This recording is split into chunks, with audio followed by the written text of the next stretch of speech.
Dan sesungguhnya sebaik-baik bekalan ialah bertakwa kepada Allah Subhanahu wa taala. Maka bertakwalah kamu kepada Allah, wahai orang-orang yang berakal, orang-orang yang cerdik dan bijak. Wattaqun ya ulil albab, dengan maksudnya bertakwalah wahai orang-orang yang cerdik dan bijak. Surahul Azim, surah Al-Baqarah ayat 197.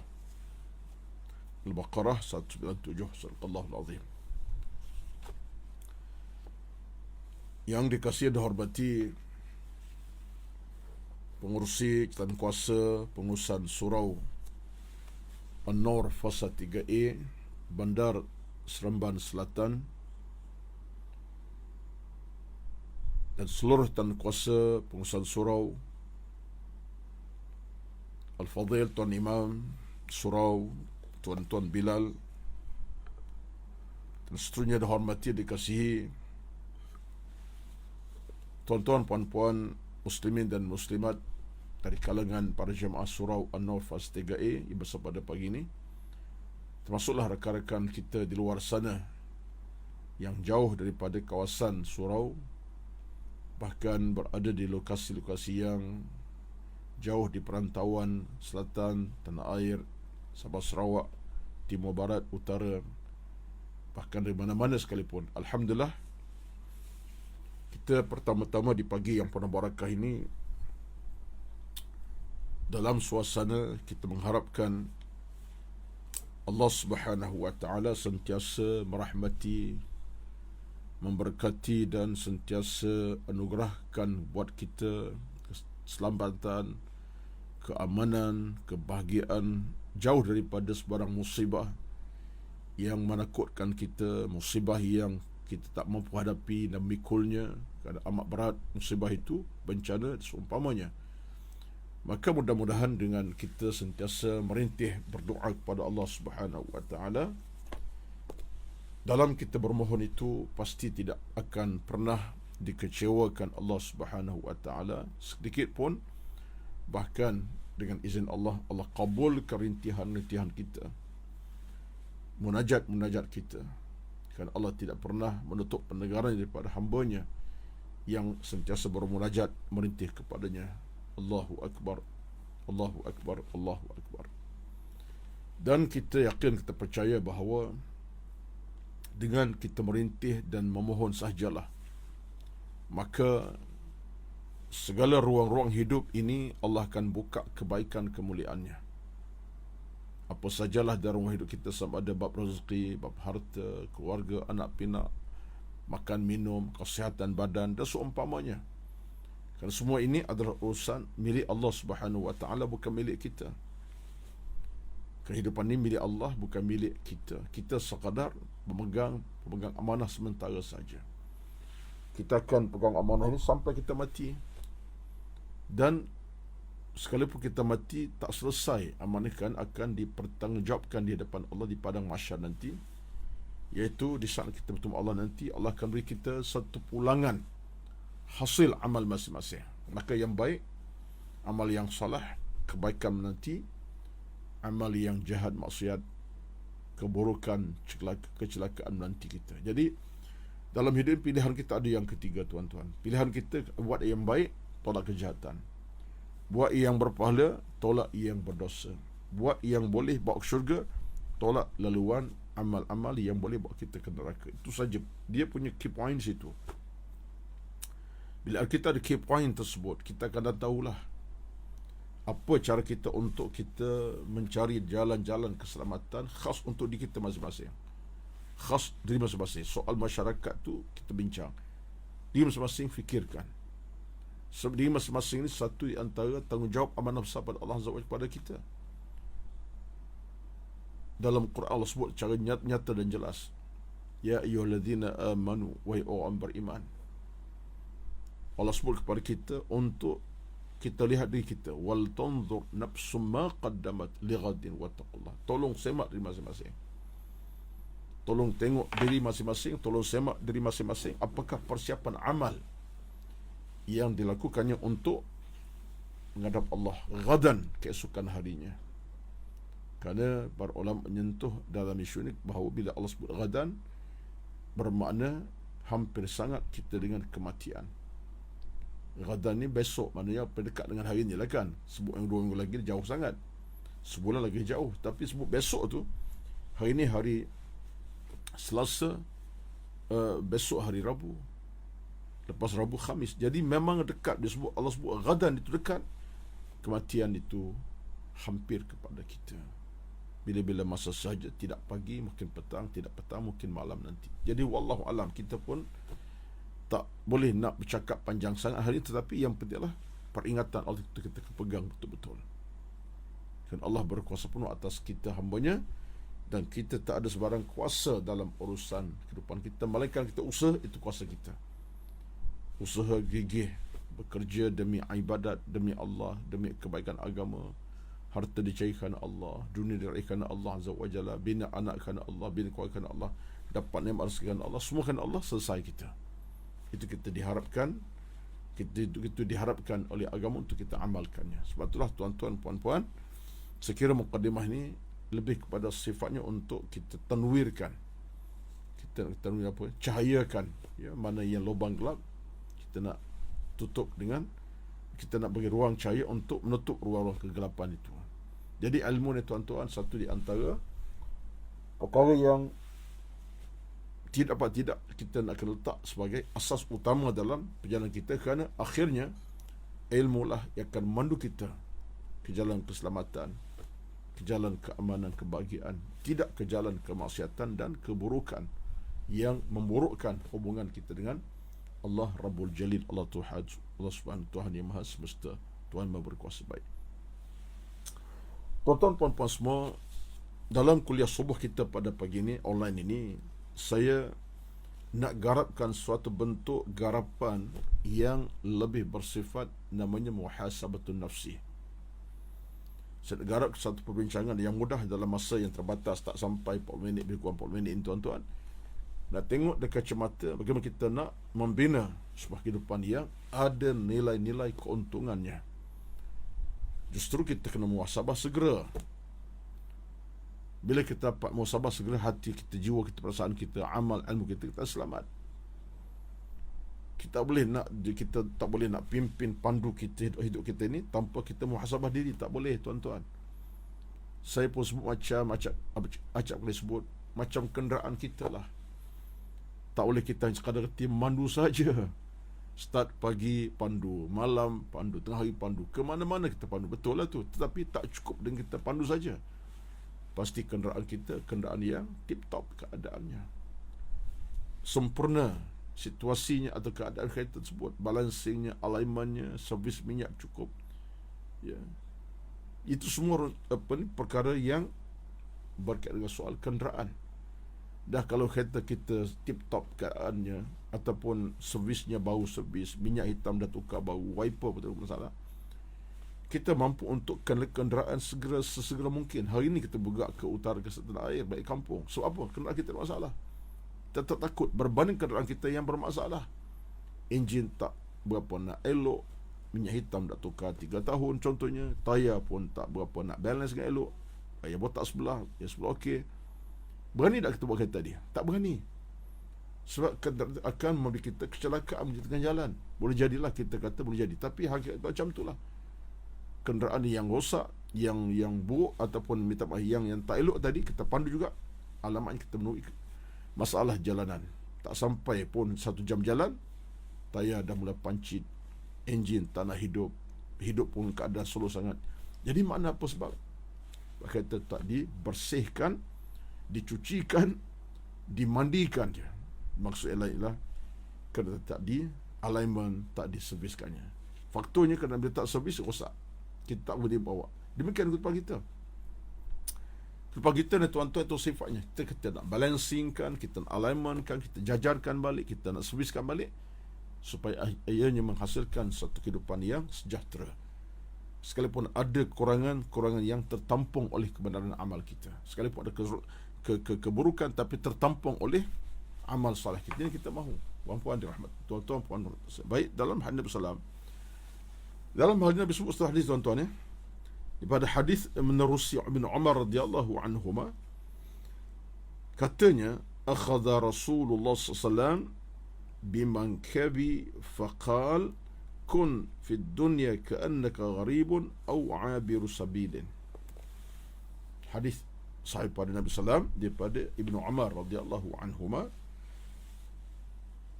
Maaf tuan-tuan, pagi ni suara tak berapa nak clear sikit. Bismillahirrahmanirrahim.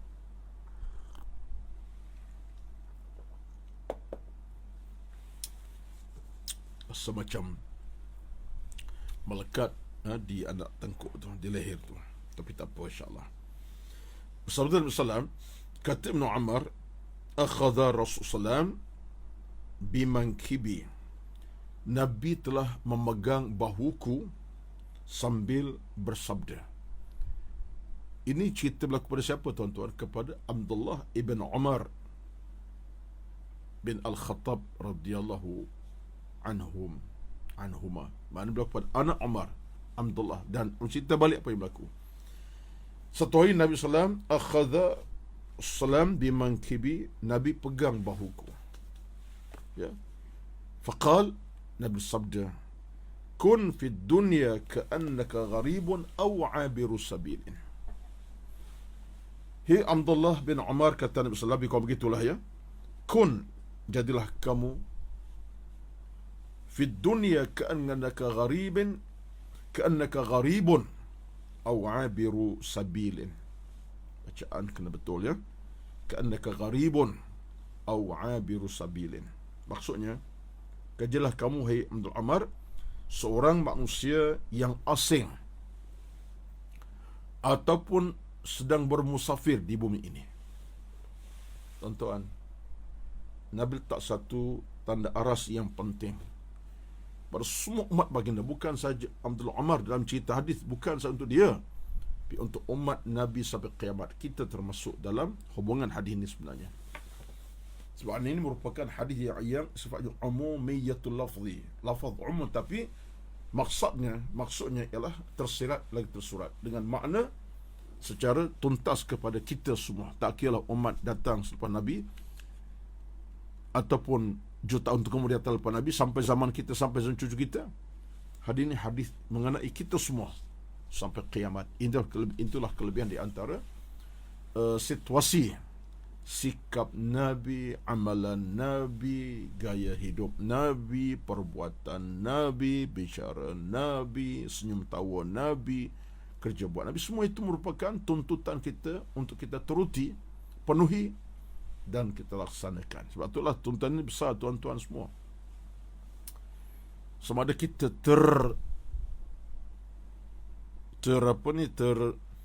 tersalah dalam perbuatan ke, ataupun kita memang melakukannya amal-amal soleh, itu serah pada kita. Mana orang belajar ni, dia akan buat apa dipahami. Contoh dalam hal ibadat Nabi, dia akan ikuti, patuhi, dia akan tunaikan macam Nabi buat. Kalau Nabi segera sembahyang waktu, dia akan segera sembahyang waktu, walaupun dia sedang bekerja sibuk dengan bekerja.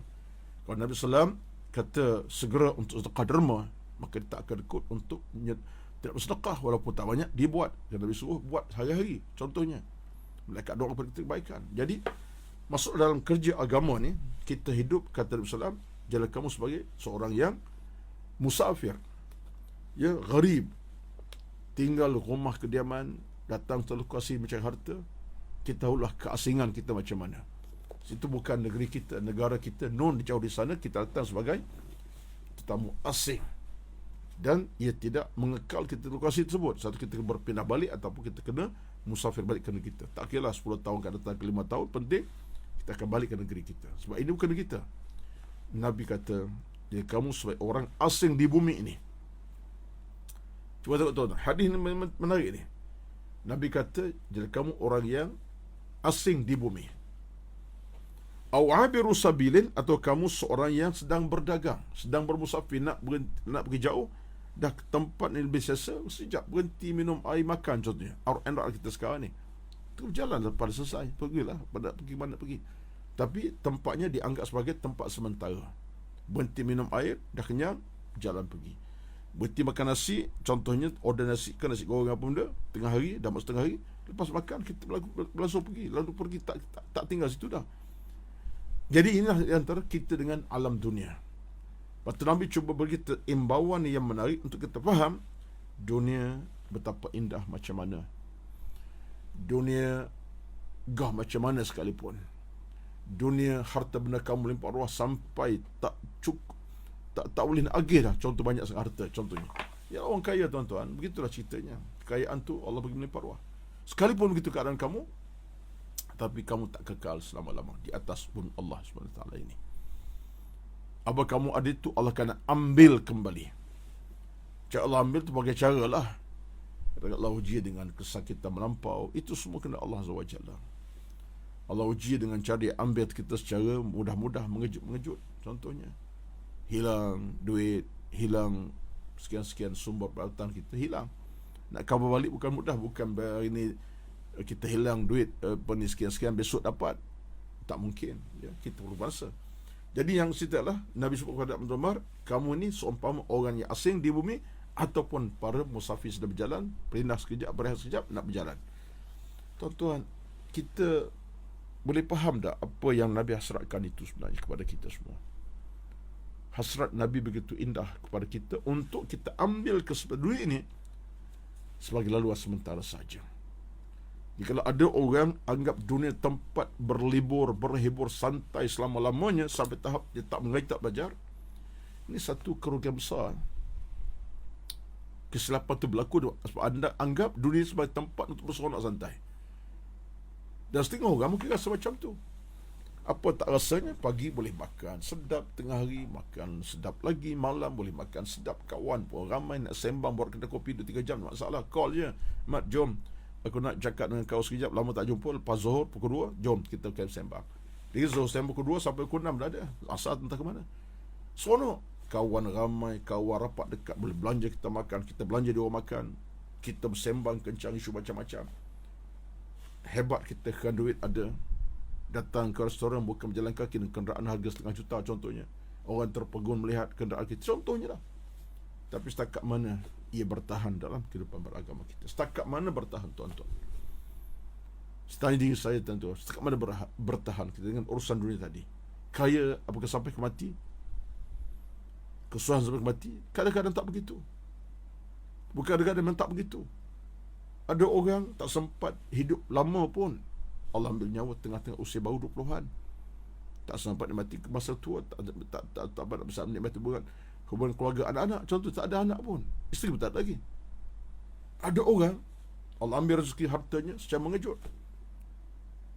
Dalam keadaan Allah baginya satu balak bencana, hilang harta mengejut. Atas sebab kegagalan ke, dengan rakam perniagaan ke, Allah bakarkan rumah kediaman sampai tak boleh nak selamat apa-apa. Ini semua berlaku, tuan-tuan. Allah Maha Kaya.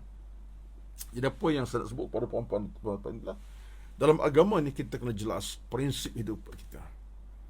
Prinsip hidup kita adalah bersama Islam, dan kita nak bina hidup kita secara moralnya dalam konteks ada kekuatan agama, iman, taqwa pada Allah Subhanahu Wa Taala. Jangan hidup kosong. La syai'ah. Tak ada apa, jangan. Yang dia tahu makan, minum, pakai, berjalan, seronok santai. Itu kosong namanya kehidupan itu. Kehidupan yang bermewah, kehidupan yang berharga ialah kehidupan yang diisi dengan ketakwaan pada Allah Subhanahu Wa Taala. Dia faham syurga neraka, dia faham ancaman dosa, dia faham tentang ancaman siksa Allah. Aku seorang yang ada harta pemimpin contoh. Ini kita nak, tuan-tuan. Jadi dalam hal inilah kita kena satu, orang kata satu aspek utamalah, sentiasa kita berfikir cara beragama. Ya. At-tafkir itu cara beragama. Ada orang kata at-tafkiru dini, berfikir cara agama. Itu agak berat sangat, tapi mungkin boleh diterima. Iaitu orang berfikir cara agama, dia fikir tentang kebaikan cara dia nak buat, hidup macam dia nak cipta. Dia tak nak hidup keburukan, kemaksiatan. Itu orang fikir cara baik. Walaupun dunia mencabar dia macam-macam, tapi dia tahu, aku mesti ikut laluan ini, tidak laluan itu. Laluan itu jahat, maksiat. Laluan ini betul. Orang tak ramai tapi benar. Ada kaedah-kaedah yang bawa kepada syurga Allah Azza wa Jalla, kebaikan dan sebagainya. Baik, tuan-tuan sekalian, maka dalam hal ini Nabi tak satu proses utama kepada kita ialah dengan kita jadi orang yang seumpama asing ataupun orang yang musafir perjalanan. Baik tuan-tuan sekalian. Maka hal inilah menuntut kita supaya kita faham bagaimana bila kita dapat letak asas utama hidup ini di atas pasti agama tadi, kita akan faham mana baik, mana buruk, benar dan salah. Saya ambil satu contoh yang mudah kepada kita lah. Kalau tanya kepada kita masing-masing, limadha na'ish? Kenapa kita hidup? Apa penting kita hidup? Limadha na'ish? Kenapa kita hidup? Kenapa kita angkat hidup ini dengan nilai-nilai keimanan, ketakwaan, oksigen semuanya? Kenapa tuan-tuan? Asal pertama ialah kerana kita nak jadi hamba Allah yang patuh kepada Allah Azza wa Jalla. Al-khudu' wa tadallul li'ibadatillahi al-wahid al-qahar. Asal pertama kita nak angkat kita sebagai hamba Allah yang boleh tunduk kepadanya, yang boleh faham, kenal siapa Allah sebenarnya. Aku ni lemah, Allah Maha Agung. Ini hakikat akidah sebenarnya. Ada orang kadang-kadang tak mampu untuk fikir macam tu. Bahkan lebih teruk, dia tak kenal pemerintah agama Allah Azza wa Jalla ini. Tak tahu dosa pahala. Ini lebih teruk. Hidup tapi dalam keadaan macam bangkai mayat. Tak nak macam tu. Kita dah hidup tapi dalam sana rahmat Allah meniti di bahu kita dalam hidup kita. Rahmat Allah menunggu kita daripada masyarakat, dan kita diberkati dunia lagi sampai akhir oleh Allah SWT. Baik. Saya turun ke level yang sepatutnya. Kenapa kita nak ke tadi? Ialah kita faham antara satu cabaran utama dalam hidup beragama ialah rangsangan-rangsangan yang boleh mengotori jiwa kita, mengotori hati nurani kita. Rangsangan yang negatif, rangsangan yang buruk, rangsangan yang tak clear, bahkan kabur sekabur-kaburnya. Tuan-tuan sekalian, saya mungkin terlepas pandang nak sebut sini. Kalau saya boleh sebut baliklah ya, sebab saya termenung sekarang sekejap ini, bahawa kita ni dalam hidup beragama ni, sebenarnya kalau kita dapat memahami kenapa kita hidup, kaifa a'ishu lil Islam, cara kita hidup untuk Islam, kita akan pandu hidup kita dengan watak keagamaan dan keimanan kepada Allah SWT. Kita tak hilang kita tak hilang pedoman dalam kita beragama. Pedoman tetap ada. Bismillahirrahmanirrahim. Dan kita miliki. Isu sekali ialah godaan tu datang. Di mana godaan datang? Daripada era keduniaan kita ada. Cabaran daripada era keduniaan, nafsu, syahwat manusia tak betul yang boleh merosak pemikiran kita, kawan-kawan yang tak boleh membina iman bahkan usaha kita, dengan hasil pekerjaan kita yang tidak benar, rezeki yang tidak halal. Contoh, ini semua faktor-faktor merosakkan kita, tuan-tuan. Betullah kita nak dalam hidup ini kita letak konteks akidah yang utama. Bekerja ada hubungan dengan akidah. Cari harta ada hubungan dengan akidah Islam. Kita berumah tangga, beranak pinak, anak ramai dalam kediaman kita. Abang Long, Kak Lang Jaya, contoh jadi orang besar pun negara, contoh, ataupun apa gaji besar, mesti asalnya kepada agama. Didikan anak, perintah kepada anak, suruhan anak, mesti cara agama. Larangan cara agama. Tak boleh nak menengki mudah-mudah. Kau ni budak, memang tak kerti apa, bodoh, maju. Bukan itu cara agama. Cara agama ialah didik dengan nilai taqwa, di samping doa kepadanya kebaikan, keselamatan. Ini sebenarnya ini semua tuan-tuan berlaku yang kita boleh terjemah dalam masyarakat kita sekarang pun. Kita tak nak masyarakat kita pada ini, netizen sekarang ni, sebut dalam kesempatan pada saya sebut kesempatan pada gini, yang cuma hanya reti untuk mencaci, memaki hamun. Nah, orang dia tak setuju, dia benci dah lama, dia tak nampak kebaikan, dia nampak ialah keburukan orang. Dia akan korek apa keburukan dia boleh buat. Cara menghina, mengkeji, memaki hamun, cara bertulisan lah. Sekarang ni bertulisan, tak bercakap dah sekarang ni. Dia rasa tulisan tu lebih cepat sampai dan orang boleh baca. Betul. Tapi dia tak tahu di sana ada menanti dosa pahala sebalik apa kamu buat itu. Kalau tak betul, tanggung dosa besar. Dan orang dah baca bukan 1,000 orang, mungkin 2,000 orang. seluruh dunia baca tulisan kamu yang tak betul. Orang terkesan kerana kamu. Bahaya tuan-tuan. Benda macam ni kita nak kena perbetulkan balik, fokuskan balik. Dan saya ringkaskan, kalau kita bercakap tentang fokus tadi, yang pertama, orang Islam mesti tunduk betul-betul kepada Allah Subhanahu wa Ta'ala. Pastikan jangan syirik, jangan kufur terhadap Allah Azza dalam situasi yang kita berlaku. Kita kena ikhlas kepada Allah dalam kita berbohong, merintih, ikhlas kepada Allah Azza wa Jalla. Jangan ada nilai-nilai yang lain. Bila kita ikhlas kepada Allah, Allah tidak akan kecewakan kita, lalu Allah akan beri kita apa kita nak. Kerahmatan, keselamatan, keamanan, kebahagiaan, keredaan, kita akan dapat. Sebab Allah sifatnya tidak pernah boleh zalimi hambanya. Innaka la tukhlif, anta tadkhulu ma'an, engkau tak ukar janji. Dan kata Al-Quran yang lain sebut kepada kita, Quran menyebut tentang alam sekalipun tidak akan kufur, bahkan mereka tasbih kepada Allah, angkat nama Allah malam siang. Cuma kita tak tahu apa ucapan pokok-pokok Bukit Bukau kepada Allah, kita tak akan dengar. Kau dengar kita yang tumbang dulu, ya? Mungkin pelik, mungkin macam-macam. Bila batu bercakap, bukit bercakap, tapi mereka tetap bertasbih kepada Allah malam siang, pagi petang. Apalah kita manusia, tuan-tuan. Betul, persoalan kita adalah kita lah bi'aula untuk mencari jalan penyelesaian melalui iman agama kita. Baik. Dalam hal ini, Dr. Fadhiyah Khan telah menuliskan kitab yang cantik, iaitu Madza ya'ni intima'i lil Islam. Apa maksud, makna saya menganut Islam. Ini tulisan dikaryakan oleh Fadhiyah Khan rahmatullahi alaihi. Moga Allah Subhanahu wa taala askanahu fil firdaus fil firdaus ala, Allah letak ke beliau di tempat yang terpuji. Baik. Dia begini. Saya nak sentuh satu sudut yang penting. Kita faham di mana kita berada.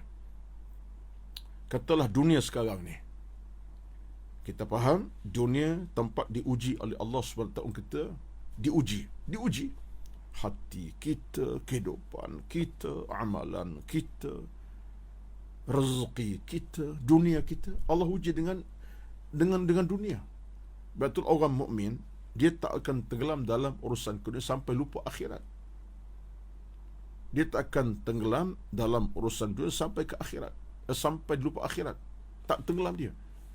Dia tahu dunia mazra'atul akhirati. Dunia ladang untuk sampai ke akhirat dengan selamat. Seolah kalau kita ni sebuah dunia semacam train naik kereta api, di ke bawah kita sampai ke hujung tanpa berpaling kanan kiri. Kereta api mana boleh paling kiri kanan, tak bengkok dah, dia akan terus ikut rel dia ke utara dia sampai lokasi berhenti. Seolah dunia kita hari ini nak ajak kita ke situ. Ke mana? Dunia ke akhirat dengan selamat. Macam train tadi. Jadi kalau sebuah train, pemandunya ada hemahnya, ada kepakarannya, ada ilmunya, akan bawa train dengan selamat 3-4 jam, mungkin 5 jam berjalan sehingga sampai 7 jam. Kita dunia macam tu, tuan-tuan. Kita nak jadikan dunia memandu kita ke arah kebaikan, bukan pandu kita ke arah keburukan, sehingga tenggelam dalam lumpur, tenggelam dalam lautan, tenggelam dalam sungai sampai lemas. Tak nak macam tu. Kita nak dunia ini bawa kita ke lokasi yang selalu. Sebab itulah kita dalam hal ini kita diminta, diajar oleh agama untuk sentiasa berdoa kepada Allah Subhanahu wa taala dengan penuh keinsafan, supaya kita diberi Allah kerahmatan, keselamatan. Sebagai contoh kita ambil, ya, macam mana kita nak kena sentiasa berdoa kepada Allah. Satu hadis yang menarik daripada riwayat daripada Ibnu As-Sunni dalam satu tulisan dijemput oleh Imam At-Tabrani. Satu hadis menarik yang mungkin tak ramai kalau kita yang membacanya atau menghafaznya, dan mungkin hadis ini dianggap hadis yang tidak berpenting, tapi penting sebenarnya untuk kita amalkan. Bismillahirrahmanirrahim. Antara sabda Nabi, doa ni, tuan-tuan, Nabi ajar kepada kita, Allahumma ja'al khaira umuri akhirahu wa khaira amali khawatimahu wa ja'al khaira ayyami yawma alqaka. Doa ni riwayat Ibnu As-Sunni, diriwayatkan oleh At-Tabari dalam At-Tabrani, At-Tabrani kalau Tabari ulama tafsir, At-Tabrani ulama hadis dalam Al-Awsaf, kitabnya Al-Awsaf. Baik. Doa bunyi macam ini rintihan. Kita jadikan dunia itu ada hakikat kemenangan kepada kita. Bukan dunia yang menipu, bukan dunia yang mengacau kita. Di dunia yang bawa kita kebaikan, keselamatan sampai ke akhirat. Apa kita doa kepada Allah SWT? Allahumma ja'al khaira umuri akhirahu. Ya Allah, jadikan sebaik-baik umurku adalah pada penghujungnya. Kita nak penghujung umur kita tu, dunia tak menipu kita, kita bahagia. Hidup lama dah ni. Kata lama lah ni. Contohnya, bila puluhan tahun, kita penghujungnya di alam bumi ini, khaira umurin. Umur sebaik-baiknya. Meninggal usia 75. Meninggal dalam rahmat Allah. Ini kita nak. Tak nak meninggal dalam usia sekian, tapi dalam kemurkaan Allah. Wal'iyatu billah. Allah murka dengan kita. Dan meninggal dalam kemurkaannya. Amal, ibadat tak cukup. Istighfar tidak, taubat tidak. Kekal dalam maksiat. Ini kita takut. Maka sekali kita berdoa sekarang lah. Allahumma ja'al khaira umuri akhirahu wa khaira amali khawatimahu. Dan jadikan sebaik amalku sebagai penutup. Malku nak hidup, ya Allah, dalam amalku, ya penutupnya amal yang baik. Kalau aku mati, bila-bila masa, amal penutupku amal yang salih. Husnul khatimah. Itu minta kepada Allah Azza wa Jalla. Penghujung kematian kita dalam keadaan kita beramal amal salih, bukan buat kejahatan. Sempat mohon ampun, sempat mencari pahala, sempat buat ibadat yang konsisten, sempat mencari redha Allah Azza wa Jalla, bukan dalam kemaksiatan yang menipu kita. Itulah harus kita. Wa khaira amali khawatimahu. Aku nak tutup amalku dengan sebaik-baik amalan. Waj'al khaira ayami yawma alqaka. Dan jadikanlah sebaik-baik hariku adalah hari di mana aku berjumpa denganmu, ya Allah, nanti. Kita nak hari terbaik aku ialah di mana aku dapat bertemu Allah, melihat wajah Allah pula tu. Sekarang hadis sabit dalam hadis Nabi sebut ahli syurga melihat wajah Allah Subhanahu. Ini disebutkan oleh Imam Syafi'i sebut Ibn Taymiyah, ahli syurga dapat melihat wajah Allah face to face di alam syurga nanti. Tunggu masalah. Kita minta sekarang ni, waj'al khaira ayyami yauma alqaq. Ya Allah, jadikan sebaik-baik hariku ialah hari bertemu Engkau, ya Allah. Hari bertemu Engkau, ya Allah. Yauma alqaq, hari aku bertemu Engkau. Itu hari bertemu di padang mahsyar ataupun di alam syurga. Doa ini, tuan-tuan, direkam dalam kitab Ibn Sunni, disebut At-Tabrani, yang bagi saya begitu penting. Allahumma ja'al khaira umuri akhirahu wa khaira amali khawatimahu waj'al khaira ayyami yawma alqaka. Allahu Akbar. Jadi semampu kita lah. Kan doa-doa seumpama tadi, dia membabitkan soal munajat hati dan jiwa. Saya terkesan dalam tempoh 1-2 hari baru ni, saya baca satu tulisan kitab yang kecil. Tapi memang kitab ini saya baca sentiasa, tapi baca kembali kitab kecil-kecil ini. Pertama, bertajuk Ad-Du'a min Kitab wa Sunnati. Muqaddimah kitab ini jelas menunjukkan kepada kita, pengarang sebut betapa doa itu merupakan satu rintihan munajat langsung kepada Allah. Dan kita bila semampu kita dapat munajat langsung kepada Allah, itu satu kejayaan utama. Sebab kita dengan Allah, kita tak guna perantara, melainkan direct dengan dia. Direct. Pagi, petang, malam, siang. Pagi direct dengan Tuhan, minta. Malam direct. Siang, malam. Kita tak pernah ada di sana jalan-jalan yang lain. Pada Allah kita munajat. Lepas sembahyang lah. Dan wuduk lagi. Belum sembahyang pun solat. Lepas ni kita doa lah. Tak tunggu solat lepas sembahyang baru kita berdoa. Tak. Lepas solat pukul 10 pagi. 10 pagi bukan waktu solat apa lagi. Duha saja. Sekalipun lepas duha, belum duha, kita munajat kepada Allah Subhanahu wa ta'ala. Direct pada Allah. Jadi ini di antara nadi kuatan kita yang kita pegang betul-betul. Allah tidak akan cacatkan perjalanan kita, bahkan Allah akan permudahkan urusan amal kita. Hati yang sempit Allah perluaskan, jiwa yang sakit Allah sembuhkan, jiwa yang takut Allah beranikan, hati yang bermasalah Allah muliakan, hati yang dah penuh dengan dosa Allah bersihkan. Jangan bimbang, puan-puan, tuan-tuan semua. Betullah kita beragama ni, kita kena ingat bahawa sebenarnya dunia kita ada sekarang ini adalah sementara saja. Jangan sampai dunia menipu kita, menguasai kita. Itu kita takut. Kita nak kita yang kuasai dunia, kita yang pimpin dunia ke jalan selamat, dan dunia tak menipu kita dalam apa urusan sekalipun. Yang ini sebagai satu pesanan lah kepada saya, ke tuan-tuan semua. Mudah-mudahan Allah Subhanahu wa taala kekalkan kita dalam istiqamah beramal, beribadat kepada Allah Subhanahu wa taala, dan sentiasa kita faham tentang matlamat kehidupan kita. Kenapa Allah ciptakan kita, ke mana kita nak pergi. Kita faham hakikatnya, kita akan lalai dan lupa leka urusan agamanya. Kita ada matlamat kita nak capai, iaitulah mardaatillah, redha Allah, dunia akhiratnya sekali. Dunia nak redha Allah, akhirat kita nak capai hingga ke syurga. Allah bawa kita hingga ke syurganya. Jadi ini semua proses-proses kita lakukan.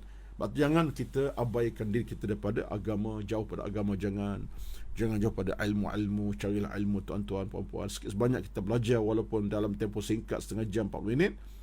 Kesan tu ada sebenarnya. Kesan bukan untuk orang yang akan datang, kesan untuk puluhan tahun akan datang. Daripada kita belajar ilmu ni, hati kita bergetar kerana dosa banyak, kita minta ampun sebagi ni. Ini kejayaan kita. Dan bukan untuk kepentingan dalam seminggu 2 minggu ni, tak. Kita nak cari ilmu, kepentingan sampai kiamat. Kita bina iman amal, kepentingan sampai kiamat. Kita cari kebaikan, buat kebaikan banyak-banyak mungkin, sebanyak mungkin. Kita nak situasinya berpanjangan sampai kiamat. Bukan setakat setahun 2 tahun, minggu depan, hujung bulan, tidak. Sampai kiamat, sampai ketemu Allah Subhanahu wa taala. Itulah semuanya di antara perjalanan kita yang saya fikir kita kena wasa banyak-banyak, dan mudah-mudahan di kesempatan pada pagi ini teruskanlah amal sunat kita, amal wajib kita jaga betul-betul. Jangan kita abaikan. Yang sunat kita kerjakan, yang wajib kita jaga betul-betul tanpa cuai. Berpahala kita lakukan, yang berdosa kita jauhi. Dalam kelemahan kita sekalipun, kita cari jalan untuk jauhi dosa maksiat, kerana tak boleh kita biar kelemahan mengatasi kehidupan kita. Tak boleh kelemahan mengatasi kehidupan kita. Yang patut ialah kita atasi kelemahan kita dengan kehidupan kita yang penuh kemuliaan ini, dengan hati yang tulus mulus, ikhlas yang berpanjangan, dengan gigi usaha kita ke arah mencari pahala. Tuan-tuan puan semua, kesempatan di penghujung untuk kali ini. Maka tuan-tuan, kita terus memberi sokongan kepada surau An-Nur fasa 3A Bandar Seremban Selatan dengan cara kita infak subuh-subuh ni. Patut sekarang kita infak, tak boleh sikit banyak pun tak apa, tak boleh banyak sikit pun tak apa, insya-Allah, kerana rezeki kita ini akan Allah perluaskan barakahnya, gantiannya pada satu masa. Kalau kita seorang yang suka menyumbang, onlinekan saja, sikit banyak bukan ukuran, tapi onlinekan saja tiap-tiap hari, tiap minggu, insya-Allah. Kerana Allah berfirman kepada kita, qul inna rabbi yabsutur rizqa liman yasha'u min ibadihi wa yaqdiru lahu wa ma anfaqtum min syai'in fahuwa yukhlifuhu wa huwa khairur raziqin. Dengan makna ayatnya, kata Allah Azza wa Jalla, katakan sesungguhnya Tuhanku lah yang memudahkan urusan rezeki. Allah permudah urusan rezeki kita. Jangan bimbang. Yang duk bagi rezeki malam siang, duit ringgit tu Allah sebenarnya. Kita bekerja usaha, tapi Allah yang izinkan dapat sekian banyak, 1,000, 2,000, 10,000 sebulan. Contohnya, kita cari kerja dengan rezeki, kesihatan, semua itu milik Allah. Pulang kepada Allah balik dengan cara kita berderma sedekah. Kerana kata Allah SWT, apa kamu sedekahkan itu, belanjakan itu, wa ma anfaqtum min syai'in, apa yang kamu belanjakan pada rezeki itu, fahuwa yukhlifuhu, Allah akan ganti kembali, wa huwa khairur raziqin, Allah sebaik-baik rezeki. Allah ganti balik. Dengan cara ganti macam mana? Ketenangan hati, jiwa tenang, lapang. Allah berikan buy cash kembali kepada kita, dan urusan perniagaan, kekayaan kita, memiliki perniagaan, untung besar perniagaan kita, rezeki melimpah datang. Jangan bimbang, Allah akan ganti balik apa kita sumbangkan kerana Dia, kerana Allah SWT. Sekian itulah saja untuk minggu ini. Mudah-mudahan kita tu lagi, insya-Allah, dalam masa yang akan datang kita akan maklumkan tarikhnya. Sekian, aqulu qawli hadha, astaghfirullahalazim li wa lakum wa lisairil muslimin wal muslimat wal mu'minina wal mu'minat. Kita doa kepada saudara Zul, ya, Zul kita, tuan imam kita, bahkan mungkin Bilal pun dia juga di surah An-Nur. Mudah-mudahan beliau dan keluarga akan ke Mekah dapat ibadat sesempurnanya. Allah kabulkan semuanya, pergi dan balik dan merahmat Allah Subhanahu wa taala. sampai ke pintu ke Kaabah, sampai ke Makkah, Madinah untuk ziarah makam Nabi dan selesai semuanya dengan izin Allah. Kita doakan insya-Allah. Sekian, wassalamualaikum warahmatullahi wabarakatuh. A'udzu billahi minasyaitonir rajim. Bismillahirrahmanirrahim. Alhamdulillahi rabbil alamin. Wassalatu wassalamu ala sayyidina Muhammad wa ala alihi wa sahbihi ajma'in. اللهم إنا نسألك رضاك والجنة ونعوذ بك من سخطك والنار. اللهم رب يسر أمورنا ولا تعسر علينا إنك أنت العليم الحكيم. لا إله إلا أنت سبحانك إنا كنا من الظالمين. ربنا آتنا في الدنيا حسنة وفي الآخرة حسنة وقنا عذاب النار. والحمد لله رب العالمين. والسلام عليكم ورحمة الله وبركاته.